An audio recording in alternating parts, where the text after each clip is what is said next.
Hello everyone, আজকে আমরা এই মডিউলে ডেটা সেটের আন্ডারে কিছু সেটিংস এর সম্বন্ধে আমরা জানবো।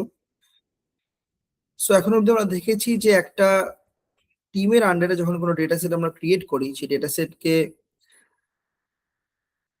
আমরা একটা নির্দিষ্ট জায়গায় সেভ করি, দেন তার উপর আমরা কাজ করি, দেন আমরা ক্লায়েন্টকে সাবমিট করি। যদি কোনো ট্রেনিং ডেটা সেটও ক্রিয়েট করে থাকি, সেটা আমরা ট্রেনিংসদের অ্যালোকেট করি।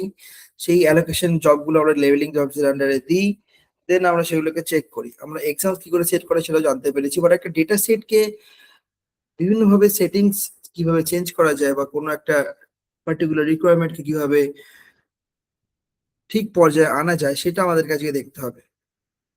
সো একটা ডেটা সেট আমরা বানিয়ে নিয়েছি টেস্ট বলে, ঠিক আছে। তার আন্ডারে এই থ্রি ডটস আমরা যাব, ওখানে গিয়ে আমরা দেখবো যে এই ডেটা সেটে যদি আমরা নাম চেঞ্জ করতে চাই, we can change the name from edit, right.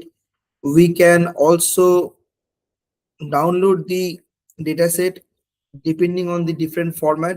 This is really very important for the project members. Client যেভাবে ডাউনলোড ফরম্যাটে চাইবে সেটা আমাদের করে দিতে হবে। আমরা এখান থেকে ইমেজ অ্যাড করতে পারি বিভিন্ন ফরম্যাটে, রাইট। অর্গানাইজে গিয়ে we can move, we can copy আর উই ক্যান ক্লোন। ক্লোন মানে আমরা সেম ডেটা সেট একটা ক্রিয়েট করতে পারি, সেটা আমরা পরে শিখবো।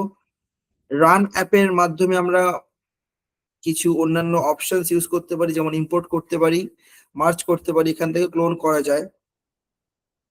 ট্রান্সফর্ম অপশন থেকে আমরা কিছু অপশন ইউজ করে থাকি।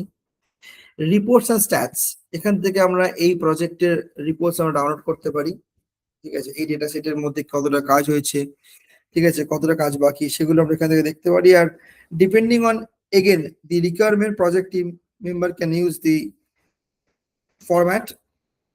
We do not use neural networks, run pipeline normally, and show MLOps workflow.